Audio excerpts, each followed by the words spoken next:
హైదరాబాద్ విజయవాడ జాతీయ రహదారిపై జరిగిన రోడ్డు ప్రమాదం 6గురిని బలిగొంది. ట్రావెల్స్ బస్సు డ్రైవర్ నిద్రమత్తు అతివేగం ఆ కుటుంబాల్లో చీకట్లు నింపింది. తెలతెలవారుతుండగా జరిగిన ప్రమాదంతో కొన్ని బతుకులు తెల్లారిపోయాయి.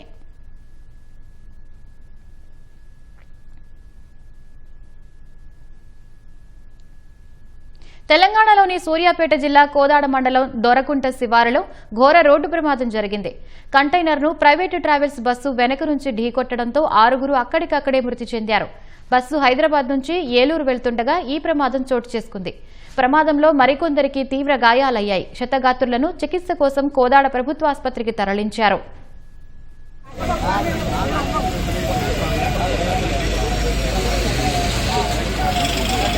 బస్సులో ప్రయాణికులంతా గాఢ నిద్రలో ఉండగా ప్రమాదం జరగడంతో అంతా ఉలిక్కిపడ్డారు.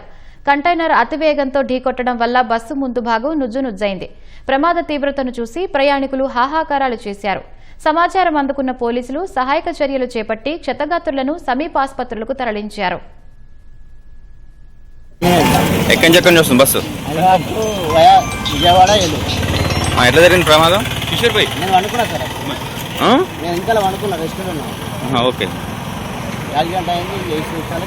ఎన్ని గంటల ప్రాంతంలో జరిగిందండి? ఎన్ని గంటల ప్రాంతంలో జరిగింది? 4:45. ఎంతమంది బస్సులో? ఎట్లా జరిగింది? దేని గుద్దింది బస్సు? దేని గుద్దింది? లారీ గుద్దిందా? వెనక నుంచి ఢీ కొట్టిందా? ఆగిపోయిన లారీని ఢీ కొట్టింది. అంటే మీరు ఎంతమంది చనిపోయారండి? తెలియదు సార్ నాకు. నేను దిగి ఈయనే కూర్చున్నాను. బస్సులో ఎంతమంది ఉన్నారు? 42 మంది ఉన్నారు బస్సు.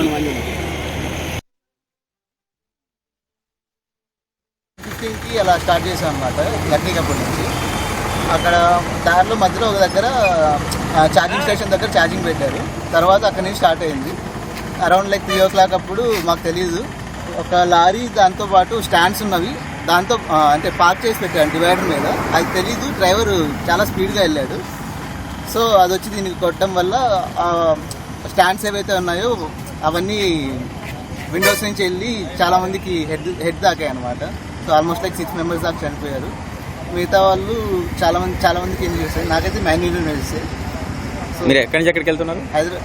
హైదరాబాద్ నుంచి విజయవాడ వెళ్తున్నారు. విజయవాడ పోతున్నారు. ఓకే. అంటే మీరు ఆ టైంలో అందరూ నిద్రపోయి ఉండొచ్చా ప్రయాణికులంతా? It's almost 3 o'clock. 3 గంటలప్పుడు జరిగింది. Okay sir. ప్రమాదానికి సంబంధించిన మరింత సమాచారం మా ప్రతినిధి పవన్ లైవ్ ద్వారా అందిస్తారు.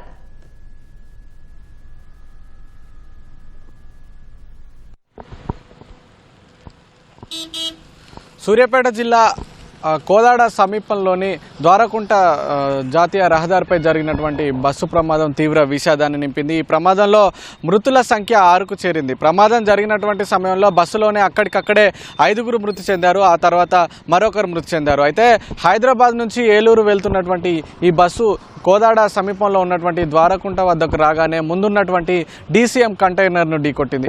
ఈ ప్రమాదంలో 5గురు అక్కడికక్కడికే చనిపోయారు. అయితే తెల్లవారుజామున 5 గంటల సమయంలో ఈ ప్రమాదం జరిగింది. ముందున్నటువంటి DCM కంటైనర్లో ఇటు జర్మన్ షెడ్స్ కావచ్చు, అలాగే పరిశ్రమలకు సంబంధించి వాడేటువంటి ఇనుప రాడ్లు, ఇనుప పైపులకు సంబంధించిన మెటీరియల్ ఉంది. అయితే ఆ ఇనుప రాడ్లు, ఇనుప పైపులు ఏవైతే ఉన్నాయో ప్రమాదం జరిగిన తర్వాత బస్సు కిటికీ అద్దాలలోంచి లోపలికి చొచ్చుకెళ్లడంతో సీట్లలో కూర్చున్న వారి తలలకు కావచ్చు తీవ్ర గాయాలయ్యాయి. అలాగే ప్రమాదంలో కూడా కుదుపునకు గురై బస్సు ప్రమాదంలో కూడా ఇతరత్ర గాయాల పాలయ్యారు అందరూ. అయితే మొత్తం ప్రమాద సమయంలో బస్సులో 42 మంది ప్రయాణిస్తున్నారు. ఆ క్రమంలోనే 5గురు అక్కడికక్కడికే చనిపోయారు. అయితే గాయపడ్డ వారిని అందరినీ వెంటనే సమాచారం అందుకున్నటువంటి సహాయక బృందాలు, పోలీసులంతా కూడా వెంటనే కోదాడ ఆసుపత్రికి తరలించారు.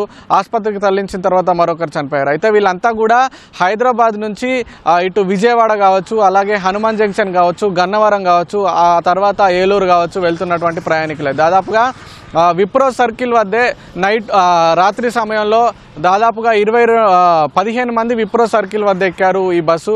ఆ తర్వాత IIT హైదరాబాద్ గచ్చిబౌలి దగ్గర మరొక 8 మంది ఎక్కారు. అలా నగరంలోని వివిధ ప్రాంతాల నుంచి మొత్తం 42 మంది ప్రయాణిస్తుండగా తెల్లవారుజామున ఈ ప్రమాదం జరిగింది. మరొక 9 గంటలకు ఈ బస్సు ఏలూరుకు చేరుకోవాల్సింది. అర్ధరాత్రి 12:30-1 గంట ప్రాంతంలో హైదరాబాద్ నుంచి బయలుదేరి వస్తున్న క్రమంలోనే మధ్యలో కూడా ఒక చోట ఆపి ఇది ఎలక్ట్రిక్ బస్సు కావడంతో ఒక ఛార్జింగ్ పెట్టుకున్నారు. ఛార్జింగ్ పెట్టుకున్న తర్వాత తిరిగి బయలుదేరిన తర్వాత కోదాడ సమీపంలోకి వచ్చిన తర్వాత ఈ ప్రమాదం జరిగింది. అయితే ఇది ప్రైవేటు ట్రావెల్స్ ఏసీ బస్సు కావడంతో మొత్తం లోపల కర్టన్లన్నీ కూడా మూసివేసి ఉన్నాయి. ప్రమాదం జరిగిన సమయంలో అసలు ఏం జరుగుతుంది, ప్రమాదం ఎలా జరిగింది, ఏం ఢీకొట్టింది అనేటువంటి పరిస్థితి కూడా అందులో ఉన్నటువంటి ప్రయాణికులకు తెలియలేదు. ఒక్కసారిగా కుదుపునకు గురి కావడంతో ఆందోళనకు గురయ్యారు. వారిలో తీవ్ర గాయాలయ్యాయి. అయితే చనిపోయిన 6గురిలో కూడా 5గురు మహిళలే ఉన్నారు, ఒకరు పురుషులు ఉన్నారు. అయితే వీరిలో 3 పేర్లు ఇప్పటికీ మనకు వివరాలు తెలిసాయి. వారిలో మేరీ, జోష్న, అలాగే చిన్ని, అలాగే నాగేంద్ర బాబు. వీళ్ళిద్దరు కూడా అంటే ఈ జోష్న చందానగర్లో ఎక్కింది, విజయవాడ వెళ్తూ ఉంది. అలాగే మన నాగేంద్ర బాబు కూడా విజయవాడ వెళ్తున్నారు. వీళ్ళిద్దరు కూడా చనిపోయారు. ఇంకొక చిన్ని అనే మహిళ కూడా చనిపోయింది. అయితే ప్రస్తుతం ఈ ఘటనపై జిల్లా మంత్రి ఉత్తమ్ కుమార్ రెడ్డి కూడా దిగ్భ్రాంతి వ్యక్తం చేశారు. క్షతగాత్రులకు మెరుగైన వైద్య సౌకర్యాలు అందించాలని అధికారులను ఆదేశించారు. ఈ నేపథ్యంలో ఇటు జిల్లా ఎస్పీ కావచ్చు, జిల్లా కలెక్టర్ కావచ్చు, కోదాడ ప్రభుత్వ ఆసుపత్రికి వద్దకు వెళ్ళి బాధితులకు అందుతున్నటువంటి వైద్యం గురించి అడిగి తెలుసుకుంటున్నారు. అయితే ఘటన సమయంలో డ్రైవర్ అతివేగంతో పాటు కొంత నిద్రమత్తు కూడా కారణం ఉండేయచ్చని పోలీసులు భావిస్తున్నారు. అయితే బస్సులో ఉన్న ప్రయాణికులు మాత్రం ప్రమాద సమయంలో అంతకంటే ముందే అలా డీసీఎం కంటైనర్ ప్రమాదానికి గురై డివైడర్ మీద సగం, అలాగే రోడ్డు మీద సగం ఉండి ఆగిపోయి ఉంది. ఆగున్నటువంటి డీసీఎం కంటైనర్ని బస్సు డ్రైవర్ అతివేగంతో వెళ్ళి ఢీకొట్టడంతో ఈ ప్రమాదం జరిగిందని అందులో ఉన్నటువంటి ప్రయాణికులు చెప్తున్నారు. అయితే ఘటనా స్థలాన్ని సందర్శించినటువంటి జిల్లా ఎస్పీ నరసింహ మాత్రం ప్రమాదానికి కారణాలపై ఆరా తీస్తున్నాము, విచారణ చేస్తున్నాము. ఘటనకు సంబంధించి ప్రమాదం జరిగిన సమయంలో డీసీఎం అప్పటికే అక్కడ ఆగి ఉందా, లేదా ఈ ప్రమాదం వల్లే అక్కడ ఆగిపోయిందా ఏంటనే వివరాలు కూడా మేము చూస్తున్నామని చెప్పి ఆయన చెప్పడం జరిగింది. అయితే ఈ ఘటన జరిగిన తర్వాత బస్సు డ్రైవర్ మల్లికార్జున్ గాయాలతో అక్కడి నుంచి పరారయ్యారు. అలాగే ఆ డీసీఎంకు సంబంధించినటువంటి కంటైనర్కి సంబంధించినటువంటి డ్రైవర్ కూడా అక్కడ లేడు. అయితే బస్సును నడుపుతున్నటువంటి డ్రైవర్తో పాటు ఇంకొక సహాయ డ్రైవర్ కూడా ఉంటారు. ఆ రెండో డ్రైవర్ ఆ సమయంలో బస్సులో నిద్రిస్తున్నట్టుగా తెలుస్తుంది. ఆయన మాత్రం పోలీసుల అదుపులోనే ఉన్నాడు. బస్సు నడిపినటువంటి డ్రైవర్ మాత్రం పరారీలో ఉన్నారు. ప్రస్తుతం ఘటనపై విచారణ కొనసాగుతుంది. ఉదయం 9 గంటలకైతే ఏలూరు చేరుకోవాల్సింది బస్సు. తమ ప్రియమైన వారు ఇళ్లకొస్తారని ఆశగా ఎదురు చూస్తున్నటువంటి కుటుంబ సభ్యులకు ప్రమాద వివరాలు తెలియడంతో శోకసంద్రంలో మునిగిపోయినటువంటి పరిస్థితి ఉంది. అయితే క్షతగాత్రులను వెంటనే అక్కడి నుంచి కోదాడ ఆసుపత్రికి తరలించారు. అక్కడి నుంచి పరిస్థితి విషమంగా ఉన్నవారిని అక్కడి నుంచి కొంతమందిని ఖమ్మం వైపున కానీ ఇతర పెద్ద ఆసుపత్రులకు తరలించినటువంటి పరిస్థితి ఉంది. మరికొంతమంది బస్సులో ఉన్నటువంటి ఇతర బంధువులు ఎవరైతే ఉంటారో వాళ్ళు స్థానికంగా కావచ్చు, ఇతర ప్రాంతాల్లో ఉన్నటువంటి ప్రైవేట్ ఆసుపత్రులకు కూడా తరలించారు. సో ప్రస్తుతం 6 మృతదేహాలు అయితే కోదాడ ప్రభుత్వ ఆసుపత్రిలో ఉన్నాయి. వారికి సంబంధించినటువంటి పూర్తి వివరాలు పోలీసులు అధికారులు తెలుసుకుంటున్నారు. వారికి సంబంధించినటువంటి బంధువులకు కూడా సమాచారం చేరవేశారు. సో వాళ్ళు కూడా ఏపీలోని ఇటు విజయవాడ కావచ్చు, అలాగే ఏలూరు కావచ్చు, ఈ ప్రాంతాల నుంచి అయితే ఇప్పుడే వాళ్ళంతా ఇక్కడికి చేరుకుంటున్నటువంటి పరిస్థితి ఉంది. ప్రస్తుతం సహాయక చర్యలు అయితే పూర్తయ్యాయి. వీళ్ళందరినీ వివిధ ఆసుపత్రులకు తరలించారు. ప్రస్తుతం 6 మృతదేహాలు కూడా కోదాడ ప్రభుత్వ ఆసుపత్రిలో ఉన్నాయి. వాటికి పోస్ట్ మార్టం చేసిన తర్వాత ఆ మృతదేహాలను పోలీసులు వారి బంధువులకు అప్పగించనున్నారు.